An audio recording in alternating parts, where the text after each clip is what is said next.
Okay, so we have, this is the last day of Zman. And what I'd like to do is use it as a planning strategy for how we're going to use this incredible Zman of Nissan and Pesach. Okay? Yeah. What I want to do before we do that is give a little hakdama to understand where each part of the work we have in our life is matim, so we can focus on really the three main parts of our life and bring all of them to a place of chayrus. Okay?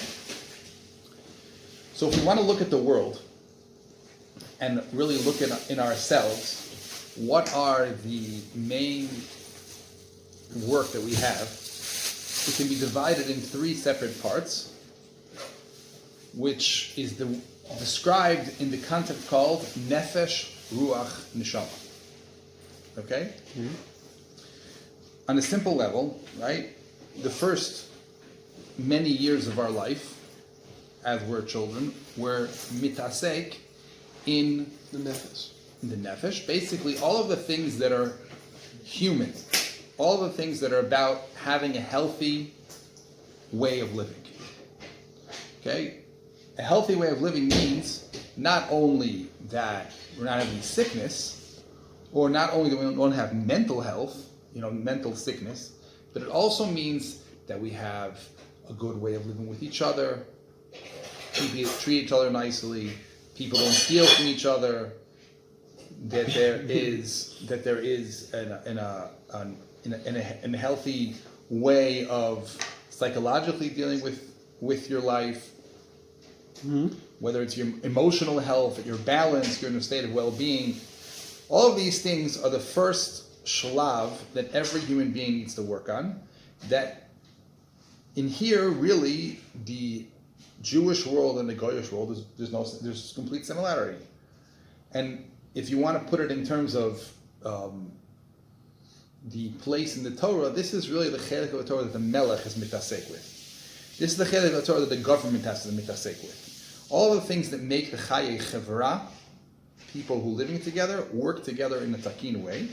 So in a global sense, it means healthiness that everybody works together and lives together, like Sheva Mitzvah B'nai Noach. And in a personal sense, it means all of your kelim, all of your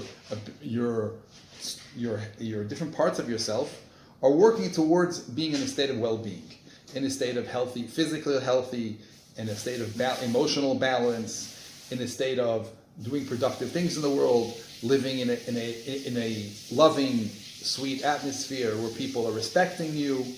And the way of deciding if that's healthy or not healthy, you can learn from humanity. You can learn from psychology. You can learn from the way people in the world talk about being self-help.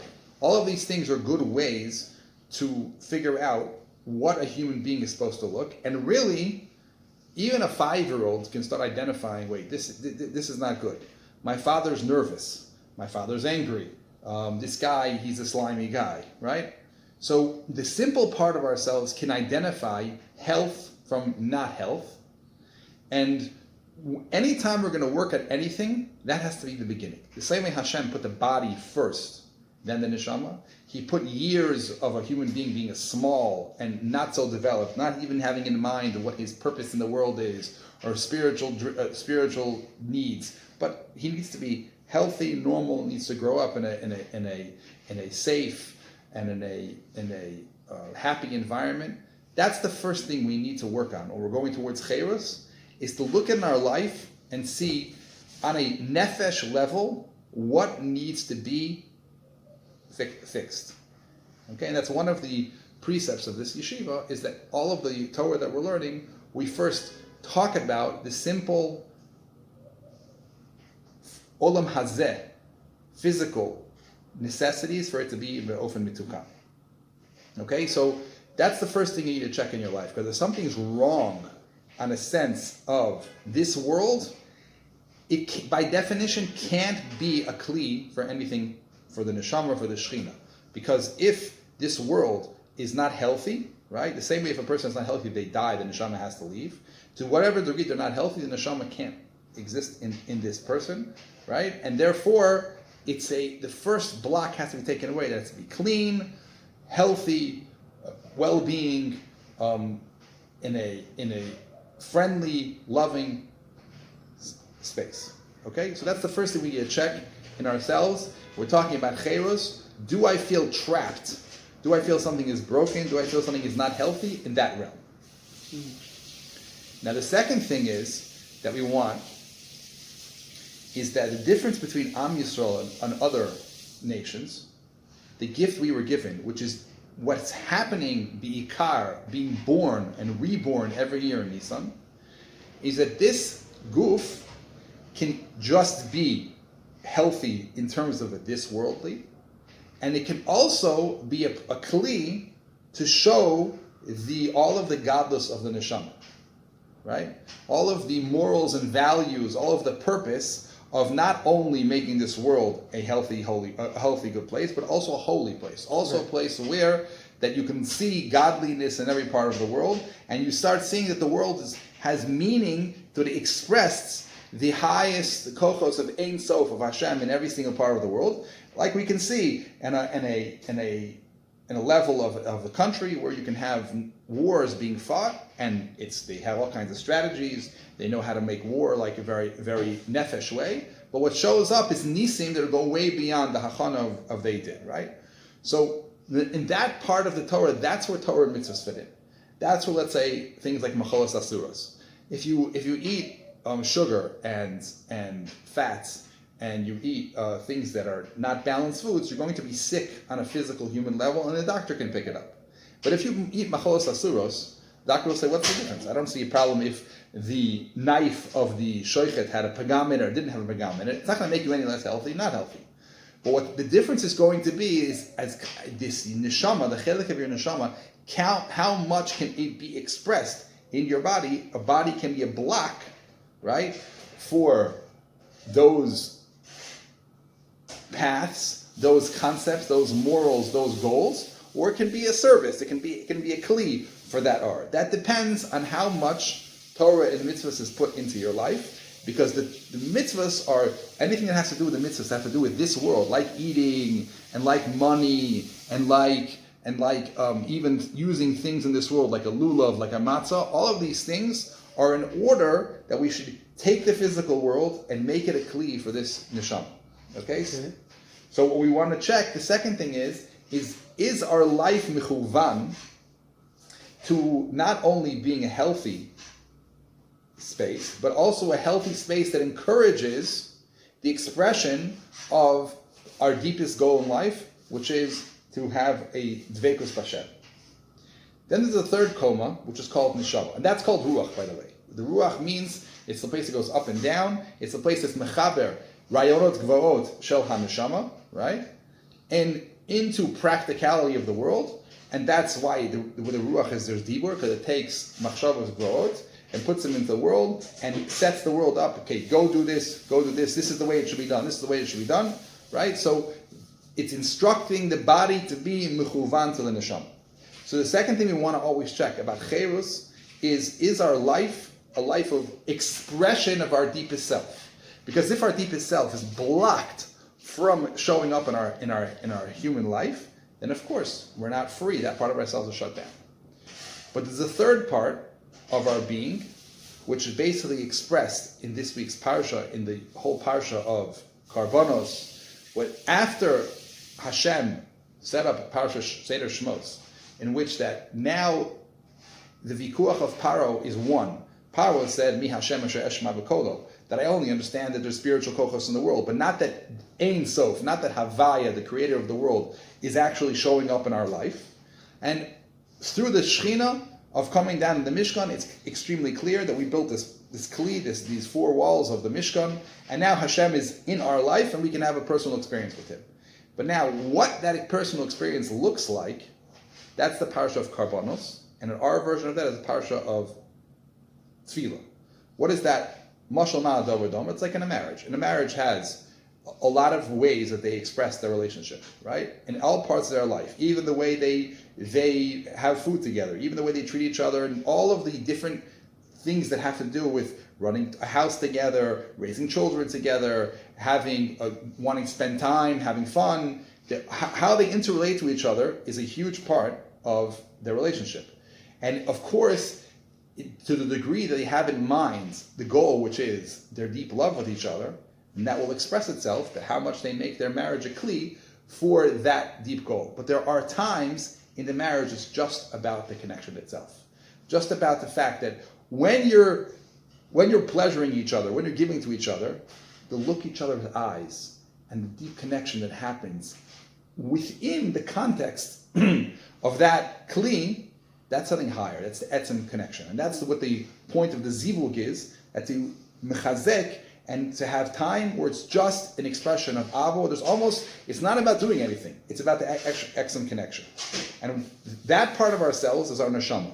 Our neshama has a deep desire to have an experience of intimacy that is not about doing anything. It's not about being involved in our life, making it clear. It's the actual relationship, the actual experience. It's an experience of meditation. It's an experience of tefillah. It's an experience where you're just knowing Hashem is connecting to you, and that's the times where you're not really so much thinking about this world. You're just in a space of connection. So if we want to have a full expression of cherus, we also need to let our neshama come out in having those experiences. Now, the shlav that we're in this world, if you look at the Seder of time, right?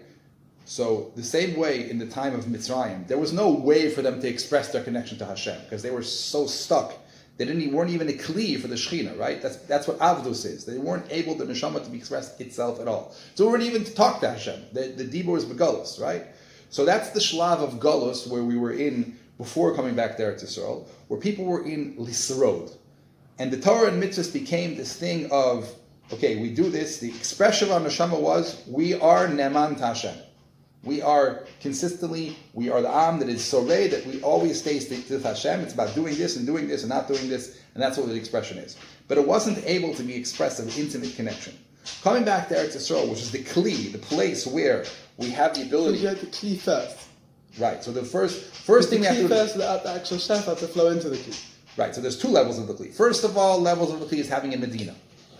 And having a place where we can have a chaye chevra mitukanim, right? So we decide how our government's going to be, how socialistic it's going to be, how not socialist it's going to be, and people get along with each other. And is there a police? And there's social services. All these things are a part of the development of the well-being of the nefesh. Within that development of the nefesh, then there's a whole question of what's our chazon. What's our meaning? What are we doing with all this nefesh, right? Do we just want to be like one of the amim? Or do we want to be an am of Hashem? Do we want to be an am which has certain morals and values we hold up higher than necessarily other nations of the world? Because we are doing something different. That's already mitbashel now, that people are thinking about, wait a minute, what's the mashmaut of Eretz Yisrael? What's the mashmaut of my life? What's the meaning of my life? And the way that's expressed in a human being is that, wait a minute, what am I here for? What am I doing with this world? I can be healthy, but I have no purpose. What's my purpose in the world? And a Jew's purpose is being Mamlech Haskaran and V'Gari Kodesh, changing the world to be more conscious of Hashem. So that's the process that's developing in Eretz Yisrael now. And within that is the tzipiyah, the ke'ev, the desire for us, wait a minute, not only I want my voice to have purpose, but what the point of all of this purpose is, at the end of the day, is create a deep relationship, where I can have a real zivug, where I can have an experience of tefillah, where I can really feel connected and really feel like that I can have this deep connection. That's what the tzipiyah people are starting to have cheshek. Wait, where's the Beis Hamikdash? I want to bring the Korban Pesach. I want to have this experience where I know that Hashem is in my life, and I'm not doing anything. I'm just being. I'm just in zivug, and that's what the process of Pesach is supposed to bring to by bringing us to Kabbalah Satorah and over the process of Sfiras HaOmer. But the desire, the deep connection, the way it happens because people feel empty. When there's emptiness, there's Ka'ev. When there's Ka'ev, there's Ratzon. And there's Ratzon, then people go back and look for those opportunities. So when we're developing our cherus, it's imperative that we not only work on making our life have meaning for that I can find things in this world that I'm bringing the world closer to the point, which is Hashem being in the world, but I also have the desire to have my own personal experience of connection, where I can just feel Him in me, and I can say, I can just be b'dveikus. So when we're looking for cherus, the way to get to cherus is always listen inside. What's missing in my life? What's not expressed? So it's imperative we not only listen to the kolot of healthiness, not only listen to the kolot of meaning, but also the kolot of the desire for dveikus. And when we start having internal listening, then we can find that we're missing something, and then we can go search for it. And it's that dveikus that is different to the non-Jew, right? Because the non-Jew wants meaning too. Well, in the end of the day, every creation wants dveikus, but the job of bringing that dveikus, we have a principal job in it, right? So I wouldn't say it's not true for a non-Jew that they don't want to have an intimate connection with God. I don't know, but I would say that it's for sure natural to our neshama that we won't be satisfied unless we get that. And of course, the more we do that, make that into the world, the more everyone else can see it, and also will want that, also have experience. The Beis HaMikdash was a place, Beis L'chol Ha'amim. It wasn't just for us, right? We're not trying to have the world just be our personal relationship and no one else's relationship. It'll maybe look different because, like we have our marriage, and the relationship he has with them is different. It's more like pilagship. But that the point of what we're looking for our cherus is to listen to this kol panimi. I need the ability to sit there and to be able to talk to Hashem, be able to experience Him in me. I need to be able to bring Him a korban, to have myself ki'ilu turn back into ruchnius and go straight up to Him. Everybody, all of us need these expressions. And the way to access them is start listening and start noticing that's chaser in us. Mm-hmm. So now what I'm presenting is the opportunity. When we start preparing for Pesach, the first thing we need to do is talk about the goal, which is why when Moshe Rabbeinu was sent to Hashem sent Moshe Rabbeinu to Paro, the first thing he said was, what's the goal? That you're going to have Tavdun es Ha'am, they're going to worship me on this har, way before he went to talk to Paro. Because when you don't have a goal, you don't go anywhere. So Cheres, the first job of Shleiris is imagining and noticing where you want to be. Listening to all your kochot, whether it's your nefesh, whether it's your ruach, whether it's your neshama, listening to where it wants to be, picturing it, having an experience like it's happening to manifest it, and then afterwards, after you have that really clear, right, which is maybe this Zman of Rosh Chodesh. Rosh Chodesh is the inception of something, right? The chidush of something. There's a new possibility in the world. The Shekhinah just came down in Rosh Chodesh Nissan, and this time, okay, now I see an ofek, now I see a possibility. Okay, now it's time for me to plan my personal journey of that. That's why all of the Nisiim brought every day of Nisan, which represents a different Shevet, that they're now having their personal relationship, their korban to this Mishkan. So the first thing I would say in Rosh Chodesh, and the Chiddush of the day, is to figure out, okay, Ani olech litchadesh. I have a new potential now. What's it supposed to look like?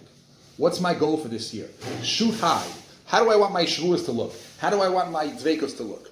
It has to be, of course, healthy in this world. It has to be that my life is a kli for all, has meaning, and the meaning is to the degree that I'm able to bring the Shekhinah into the world, and that's personal meaning, right? I have my chelik in Torah, I have the things that are important to me to bring into the world, and then it has to be, what does it look like for me to have a real deep connection? Then you have Rosh Chodesh. You have this time where it's like, okay, I got my goal. Now you have to develop the steps. The steps are by looking at what are the blocks.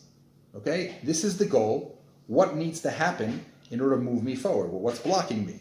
Okay, so now we start cleaning the house for chametz. And cleaning the house for chametz is not just physically taking the chametz out, but it's all the things that are extra that I occupy my energy with and take me away from my purpose. I want to be simplistic. What am I trying to accomplish? Okay, this is what I'm trying to accomplish. This won't help me. This won't help me.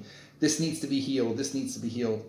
And you set yourself up to a trajectory. It doesn't happen in 1 second. Trajectory of how can I make my physical, emotional, nefesh part of myself more healthy? What are the steps that I need to do? Do I need to work on being able to feel my feelings? Do I need to do exercise? Do I need to develop my financial strategy? Do I need to work on communication with the people around me? Do I need to learn how to have a relationship with a woman, right? All of these things that are very, very basic. Mm-hmm. Once I noticed my blocks over there, I have to come up with a strategy. Okay? A strategy means what are the steps that I'm going to put into place over the next however long to heal these things. Okay? Then we have on the chelik of what's my purpose in the world. Okay, I'm going to use this world to do something amazing that only I can do. That without me, this won't happen. Okay, so now what is that? Let's get more in touch with that. Of course, every year you get clearer, and sometimes you have things in life which shifted, right? You thought you were going here, and now you go over here. That's totally fine. But at least you should have in mind listening to your kol pnimi and say, okay, what's my purpose, right? And if my purpose is here, this is my goal that I figured out Rosh Chodesh. What are the steps to now bring that my life should serve the purpose that I have in this world, and I should megala my chelik of the Shechina, my little fire for the whole torch in the world. Yeah. And the last thing is, where in my life can I have opportunities for simple connection? Maybe it's meditative, maybe even through the Seder HaTfilah, the Siddur, if you learn it a little more, you understand that that's what the whole purpose is doing, right? But you set yourself up for the goals of the next year, that this should be a talich, that I have experiences in my life just about dvekus. Maybe it's going outside and seeing Misha Bara, who created the world. It's also a possibility. There's many possibilities. And the possibility that your neshama is looking for, he'll tell you, like, I need this, I'm missing, there's something missing in my life, let's go accomplish this. And if we listen to these kol panimis and make a real talich, then what's going to happen is that the Pesach all of the mitzvahs of the story of Pesach will facilitate these goals happening. Because a lot of our blocks come from lack of belief in the expression of God in the world, the expression of our possibilities in the world. And when we see this Pesach story will teach us many things, something we'll be conscious of, so we won't be conscious of, but it'll teach us belief systems that are different, and the mitzvah he's giving us naturally flows to free us to the highest potential that we set up. If we don't participate and don't try to get the cherus, right, it's going to work much less. But if we say to ourselves, Ayeka, I want to be free, and we set our goals, then it's like hiring the Seder to do our certain job, and it will do that job. It'll impact it very well. So what I'm suggesting is have this plan, then use the Sipur Yitzias Mitzrayim, and you'll notice the Sipur Yitzias Mitzrayim ends off in Hallel.